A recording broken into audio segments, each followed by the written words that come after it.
Hello, good morning, students. In the previous video, we already discussed theories of light. There we have discussed four theories of light. The first one is Newton's corpusculars theory. The second one is Huygens wave theory. The third one is Maxwell's electromagnetic theory. Fourth one is Planck's quantum theory. See, these theories could not explain all the phenomenon of light. That's why in the year 1923, the people were concluded that the light is having both the character called dual nature of light. Actually, light is a wave. So in some circumstances, this light can also behave like particle, especially in the case of in the phenomenon of photoelectric effect. So to explain photoelectric effect compulsory, the light has to be assumed to be a particle in nature. So these things we have discussed in the previous video. So dear students, in this video, so in this session of class, so I'm going to explain wavefront, Huygens principle. So with the help of wavefront and Huygens principle, so today we are going to discuss about refraction phenomena with the help of this Huygens principle. So first of all, let us try to understand what is wavefront. Wavefront. So this is very important concept. If you are understanding what is wavefront, then it is easy to understand the next coming concept in this topic. See, it's an imagination. You know about, you have a knowledge of a wave. Suppose, if I consider a calm water, say it is a calm water. If you put a stone at the center of, at any position of this calm water, what happens? The waves are produced. So if we take a photography of the wave, suppose this is the place where the stone is dropped. So after dropping the stone, this calm water gets disturbed in the form of waves. So the wave pattern can be observed like this, isn't it?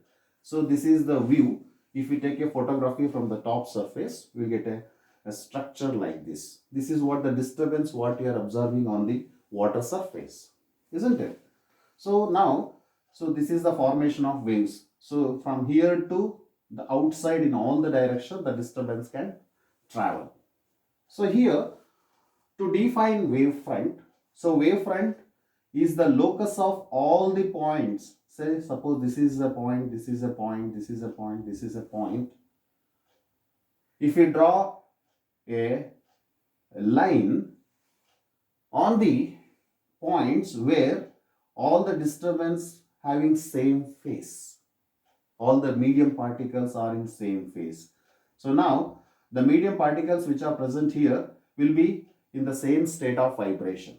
So if you are drawn an imaginary line such that which can join all the points on the wave which are in the same phase. So such an imagination, such a straight line, we call them as wavefront. So it means straight line means it is a locus of all the points which are in the same phase in a wave is called wavefront. Clear? So to understand that one once again, let us consider a bulb here. If you switch on the bulb, the light can starts moving in all the direction. In 3 dimensions, the light can travel. Suppose the one wave is traveling here, the another wave is traveling here. So like this, the light can travel in all the directions. Clear now? Now with certain time t, the distance traveled by the wave from the source is constant. So if you draw a locus of all the points, so like this, at constant time interval, you will get a structure of this one. So this structure, what we call them as wavefront, it's an imaginary line drawn on the wave such that all the medium particles are in the same state of vibration. Clear? So in the water surface you will get a structure like this. In the light waves also we will get a structure like this. Suppose, so this is what we call them as a wave front. So this is the wave front. So wave front is the locus of all the points which are in the same phase. Phase means, you know what is phase? It is a state of vibration. Now, so when time increases, the waves can also travel far distance like this. So this is the another position of the locus of all the points which are in the same state of vibration. Like this, it can move on. So these imaginary locus of all the points, what we call them as wave front. So there are two types of wave fronts mainly. The first one is spherical wave front. If you move far away from the source, suppose this is the source of light.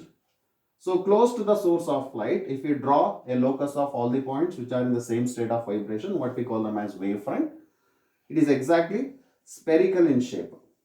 Spherical shape. If you move far away, it should be a straight path. It should be a straight line. So this type of wave front is called plane wave front. Plane wave front. Clear now? So if you take the imaginary line which are joining the wave medium particles or wave which are in the same state of vibration, it will occupy what type of shape? Spherical shape. That's why it is called spherical wave front. If you move away from the source, you will get a plane wave front. Clear? So with the help of this wave front, Huygens proposed a principle, what we call them as Huygens principle. So with the help of these two types of plane wave front, so let us discuss about Huygens principle. So there is one more type of wave front we can consider, that is cylindrical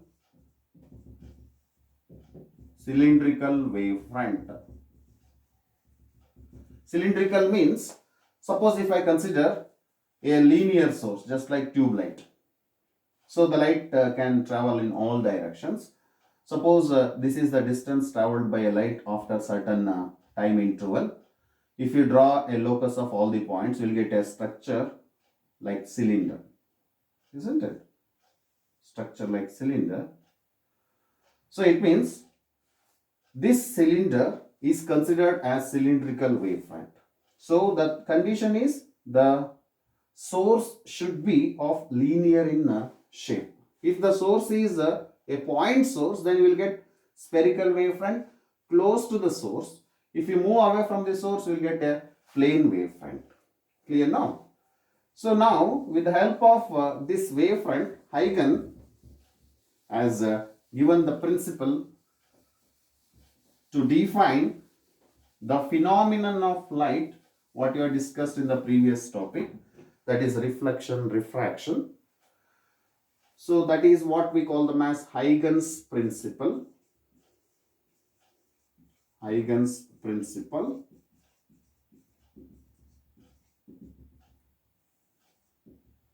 So here Huygens principle is deals about the wave front. So it can says that, suppose if I consider a cylindrical wave front. So this is the this is the plane spherical wave front. So spherical wave front. Let us consider this is the plane wave front. Yeah. Say this is spherical wave front and this one is plane wave front.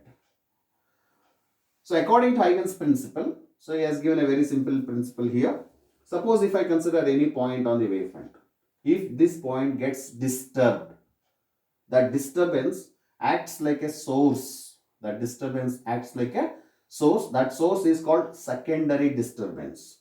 Now, each point on the wave front is a source of secondary disturbance. So whatever the source I was assumed, just like bulb, Same thing happens here also. If it is a disturbance on the wavefront, that is acts like a source of secondary disturbance.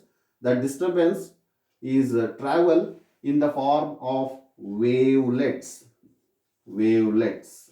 So these are all the wavelets. This is wavefront. This is wavefront, and that disturbance is called, it travels in the form of wavelets.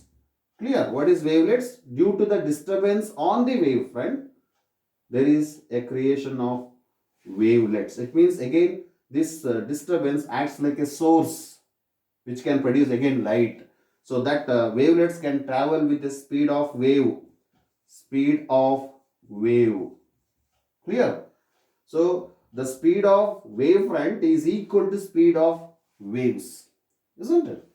So therefore, the wavelets can also travel with the speed of waves. So this happens in each and every point of the wavefront. It means this disturbance, what we call them as wavelets. So these wavelets are produced due to the disturbance produced on the wavefront. That's why these wavelets are called secondary wavelets. Clear? What is secondary wavelets? If there is a disturbance on the wavefront, that is acts like a source of light, then these wavelets are produced. These wavelets can also travel with the speed of wave. So if you draw a tangent to all the wavelets, so these are all the wavelets, I am drawing the tangent to all the wavelets. Again we will get another position or locus of all the points. That is what we call them as secondary wavefront.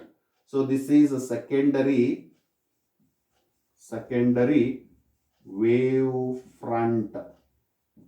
So you can remember, this is wavefront. This is what we call them as wavefront. If this wavefront gets disturbed, each point acts like a source of secondary disturbance and it can produce secondary wavelets. These secondary wavelets can travel with the speed of wave, and if you draw a locus or tangent to all the secondary wavelets, you will get a secondary wavefront. See here, you know that light can travels in forward direction. Why the light can travels in forward direction? To explain that one, Huygens assumed that. So in these secondary wavelets, the amplitude is maximum in forward direction and the amplitude is minimum in reverse direction. Clear? That's why the light can always travels in forward direction. If you draw a straight line perpendicular to the wavefront, if you draw it, so this is a wavefront, this is a wavefront, this is also a wavefront. So this one is a wavefront and these two are said to be secondary wavefront. If you draw a straight line perpendicular to the wavefront, this is called a ray of light, isn't it? So like this, we can draw a perpendicular to the wavefront. We can draw a perpendicular to the wavefront. So this is called diverging beam of light. So this is what single ray. So beam of collection of ray of light is called beam of light. So this is diverging beam of light. Similarly, we will get converging beam of light. So if it is a source, we will get a diverging beam of light. If it is an observer, we will get a converging beam of light. Now for the parallel beam of light, again according to Huygens principle, each point is a source of secondary disturbance. So I will repeat the statement once again. Each point is a source of secondary disturbance producing wavelets. So these wavelets can travel with the speed of light. If you draw a tangent to all the wavelets, you will get a secondary wavefront. The light can always travels in forward direction because the amplitude of secondary wavelets is maximum in forward direction, 0 in reverse direction. That's why the light can always travels in forward direction.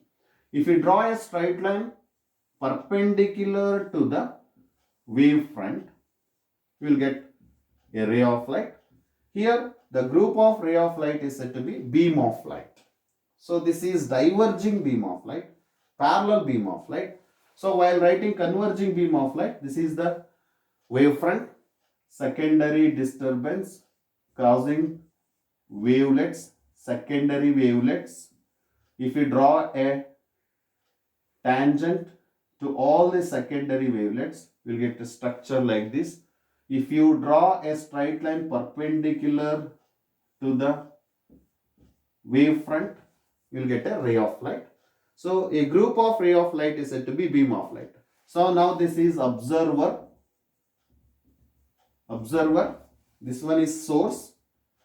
So if you draw a locus of all the points close to the source, you will get a spherical wavefront. Away from the source, you will get a plane wavefront. So near to the observer, again we will get a spherical wavefront. But the thing is, here it is diverging beam of light. Here it is converging beam of light. So please note down the diagram. It will help to understand the next concept.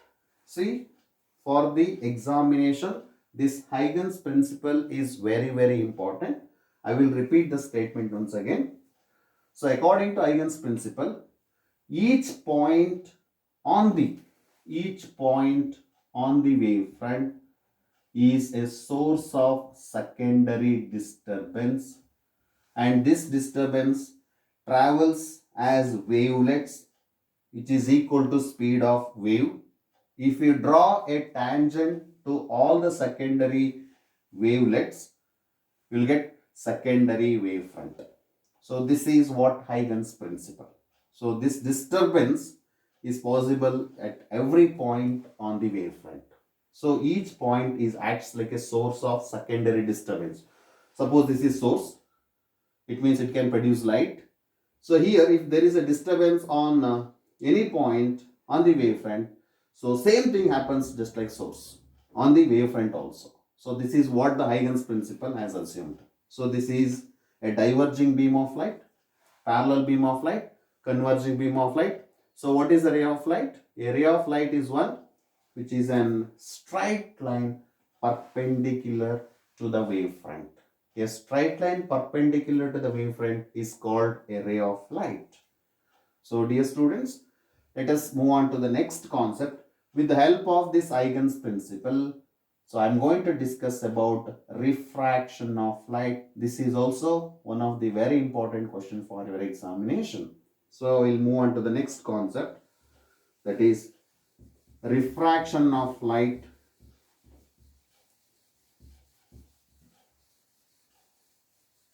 Refraction of light on the basis of Huygens principle. Refraction of light on the basis of Huygens principle. See, you know what is refraction of light? So refraction of light is a phenomenon of bending of light when a ray of light travels from one medium to another medium of different optical density. So you know the definition of refraction. So the refraction can satisfy two laws. The first law is the incident ray, the refracted ray, and the normal all lie in a same plane. The second law of refraction, the ratio of sine of angle of incident to the sine of angle of refraction is always constant for the given pair of media and given color of light, isn't it? So now that phenomenon of light, what we call them as refraction, as explained on the basis of Huygens principle. So just now I was explained what is Huygens principle. So if I consider a wavefront, each point on the wavefront is a source of secondary disturbance. That disturbance can travel with the speed of light as a wavelets, called them as secondary wavelets. If we draw a tangent to all the secondary wavelets, that will give the new position of wavefront, that is we call them as secondary wavefront. Clear? So you can use that condition to explain refraction of light. on the basis of Huygens principle.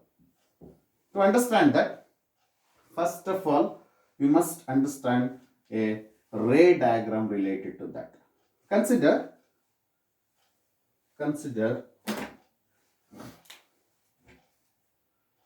a plane surface. Suppose it is a plane surface. This is a plane surface. I will consider the name as P dash.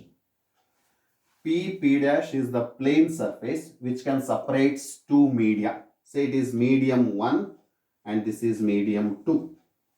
This is first media having refractive index. I will consider the medium having refractive index N1 and this is medium having refractive index N2. I will consider this is the denser media. It means N2 is greater than N1. Refractive index of second media is greater than first media. It means here the speed is more, here the speed is less. When it travels from medium 1 to medium 2, the ray can changes their direction because of the change in speed. It means the speed of light in first media, let us assume it is V1 and the speed of light in second media is V2. So which is more here?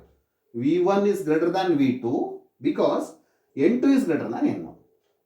The speed of light is less in denser media than rarer media. So you know the phenomenon of refraction of light. Now with the help of Huygens principle or wave nature to understand the refraction of light, so consider a plane wavefront. So we need to consider a plane wavefront. You know how to write the plane wavefront. Say this is the plane wavefront. So we have to write the straight line wavefront. Since it is a wavefront, since it is a wavefront, a straight line perpendicular to the wavefront is called ray of light, you know that. So I want to write the ray of light means you have to write the perpendicular to this line. So this is the representation. You can write n number of lines, but that line should be a perpendicular one. Now this is a ray of light. This is called wavefront. So let us name that wavefront as AB. AB is the wavefront, plane wavefront. So now this plane wavefront incident on the plane surface P dash. So this is the point where the wavefront is incident first time, isn't it? So when this point starts incident, this wavefront starts disturbed. So when it starts, when this wavefront gets disturbed, this disturbance acts like source of secondary disturbance according to Huygens principle, isn't it? Now when this point gets disturbed, so from here onwards, whatever the light is coming to the denser media is wavelets, that is secondary wavelets. Clear? When secondary wavelet starts entering here, so I want to complete this ray diagram with a normal. So this is the normal drawn to the point of incident. The angle between the incident ray and the normal is called angle of incident. You are familiar about that condition. When this gets disturbed, so this is the region where the secondary wavelets can travel. So the secondary wavelets can travel means it is traveling just like a waves here. So to represent wave, we are considering a wave front. Suppose instead of going in this direction, if it bends means, so this is the direction of refracted ray, we will consider. This is the direction of refracted ray. Clear? If this is the direction of refracted ray, so it will reach certain this point. To consider this point, here, when the light travels from here to here, at the same time, this point can reach from here to here. Suppose if the light takes a time to reach from B to C as tau. So in this time, if the light can reach from B to C, in the same time, the secondary wavelets can reach from A to E. I will consider this point as E because this is the region where the secondary wavelets can reach. So like this waves can coming now. So this is the point where the secondary wavelets can reach. So when time tau is T or tau. So at time tau, the distance traveled is b to c by the wavelet or wavefront. So the wavelets can reach, secondary wavelets can reach from A to E. This is the point E, E point. Now, if the disturbance can takes place from A to C, so this is the first disturbance. If this point reaches here, again the disturbance can takes place. That is a travel as a wavelets, secondary wavelets. So if this point reaches here, that is also travel as secondary wavelets. Like this, the waves are produced here. This is the last point where the disturbance can just initiated. So this is the disturbance can already reach at this point E. If we draw a tangent to all the secondary wavelets, we will get a new wavefront, you know that. So that is this is the tangent. See, now I am drawing the tangent to all the secondary wavelets. So here the wavelets can reach, the wavelets can reach, wavelets can reach, wavelets can reach. Clear now?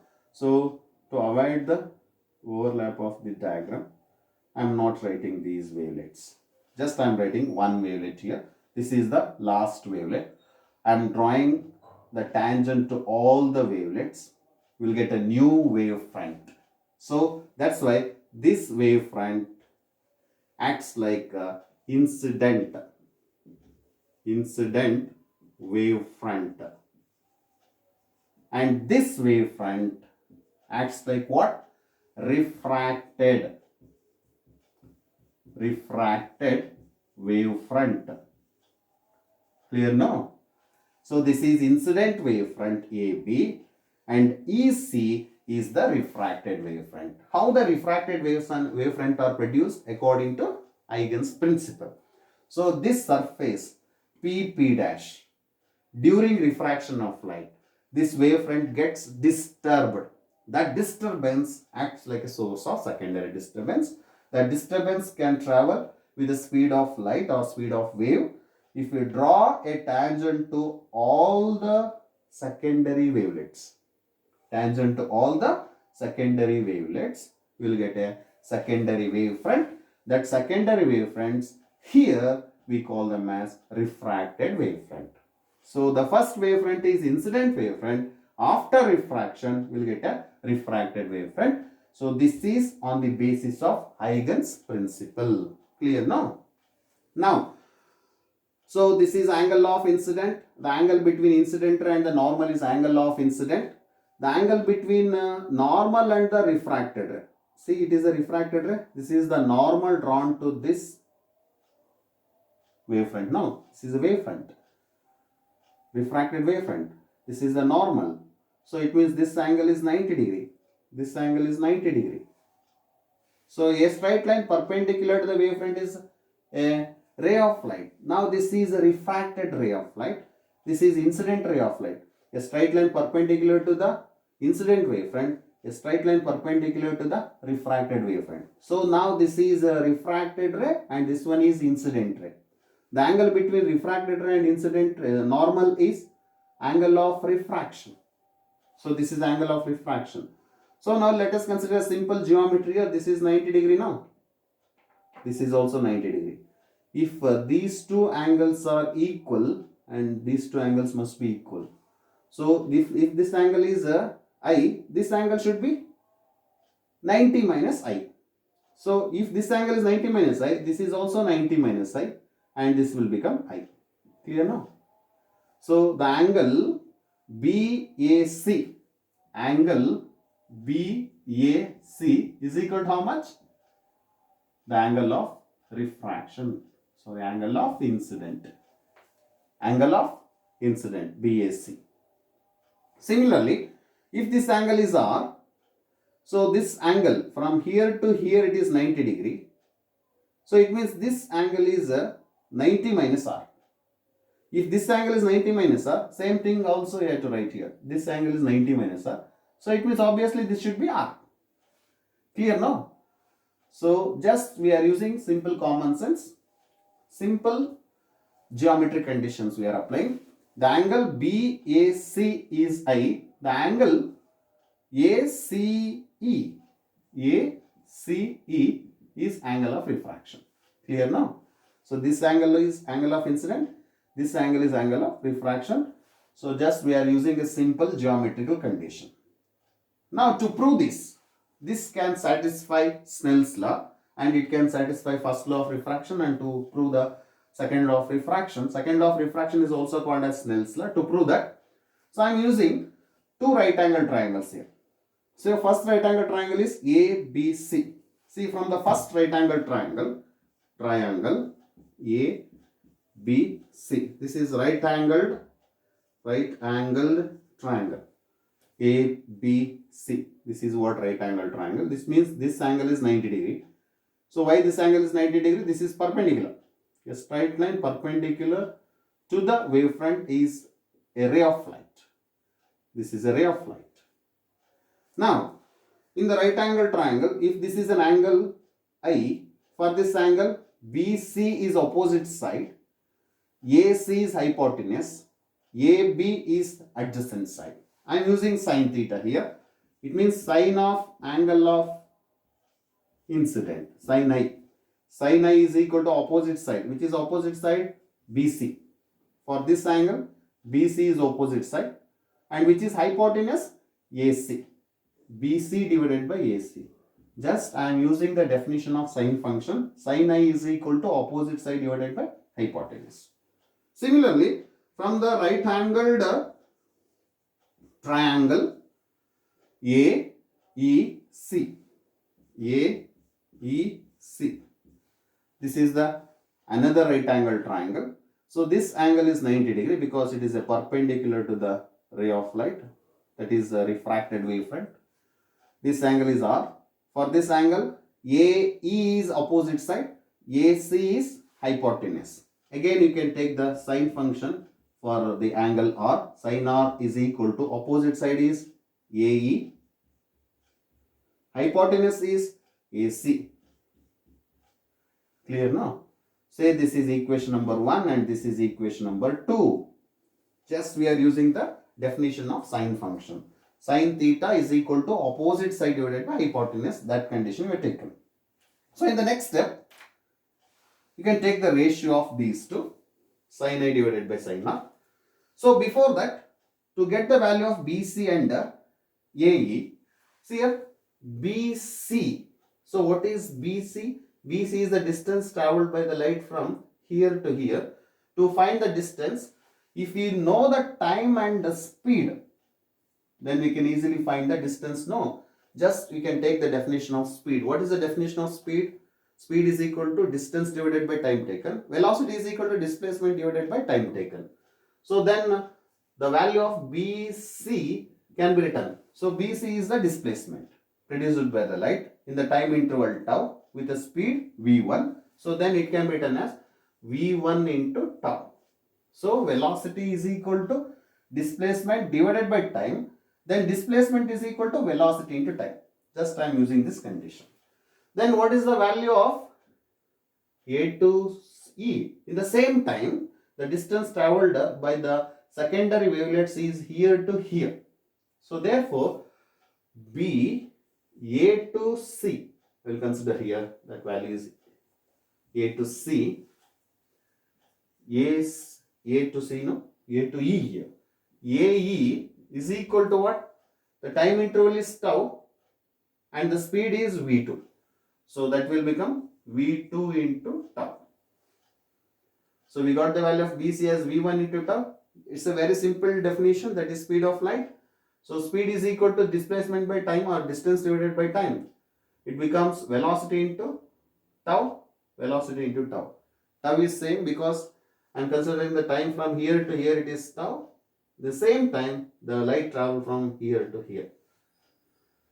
So see here the distance is more, here the distance is less, because the speed is more here, the speed is less here. Now you take the ratio of equation 1 and 2. Equation 1 divided by equation 2. You will get sin I divided by sin R.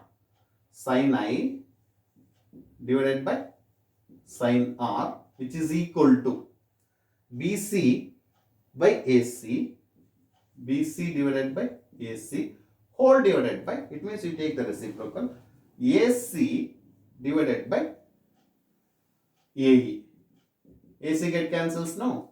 So in the next step, sine of angle of incident divided by sine of angle of refraction is equal to what? BC divided by AE. BC divided by AE. Since AC get cancels with numerator and denominator. So now you substitute the value of BC and AE. So what is the value of BC? BC is equal to V1 into tau. V1 into tau. What is the value of AE? V2 into tau. Since the time interval is same, tau get cancels. So the remaining term is sin I divided by sin R is equal to V1 divided by V2. Say it is equation number 3. Now, to define absolute refractive index, you know what is absolute refractive index? Suppose if this is air media, so then if this other than air, the refractive index of this media with respect to air or vacuum is said to be absolute refractive index. So then how to define absolute refractive index? Suppose N1 is the absolute refractive index. Then speed of light in the first media is C, because we have to consider speed of light in vacuum divided by speed of light in the first medium. So then the absolute refractive index is speed of light in vacuum divided by speed of light in the same medium. And what is N2? Absolute refractive index of second medium. So C divided by V2. V2. Clear now? This is the definition of absolute refractive index. Now you take the ratio of these two. Then N2 divided by N1 is equal to, N2 divided by N1 means first we have to take this one. N2 is C divided by V2 whole divided by V1 divided by C. C get cancels. We'll get V1 divided by V2. So instead of V1 by V2, we can write N2 by N1. So it is equation number 4. Now compare equation 3 and 4. See, in equation 3 and 4, right hand side is V1 by V2, V1 by V2. Then it can become sine of angle of incident divided by sine of angle of refraction is equal to N2 divided by N1. See, this is Snell's law.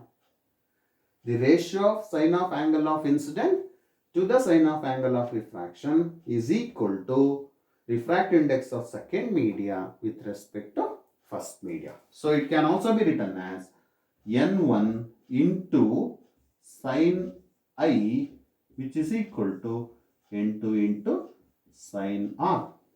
See, I am just taken the cross multiplication of this one. So this proves Snell's law.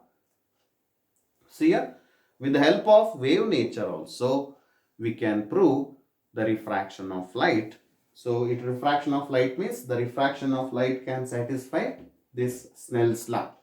The ratio of sine of angle of incident to the sine of angle of refraction is always equal to constant. That constant is refractive index of second media with respect to first media.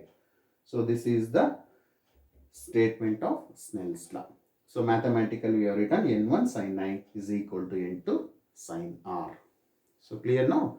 See here, with the help of Huygens principle, it can clearly explains the refraction of light. It means the wave concept can help to explain refraction of light. So refraction means bending of light when a light travels from first medium to one medium to another media of different optical density. Here, due to different optical density, the first medium is having refractive index N1, the second medium is having refractive index N2, such that N2 is greater than N1. That's why this refracted ray bends towards the normal. And if N1 is greater than, N2 is greater than N1, it means V1 is greater than V2. So this can shows that speed of light is more in rarer media than denser media. Due to change in speed, because of change in optical density, there is a phenomenon takes place by the light is known as refraction of light. So this is one of the important question for the examination. So this is a 3 marks question. So generally this question is appears in the examination. So dear students, please make a notes on the refraction of light on the basis of Huygens principle, and send to my personal WhatsApp number. So herewith I am ending this session. Thank you one and all for watching this video.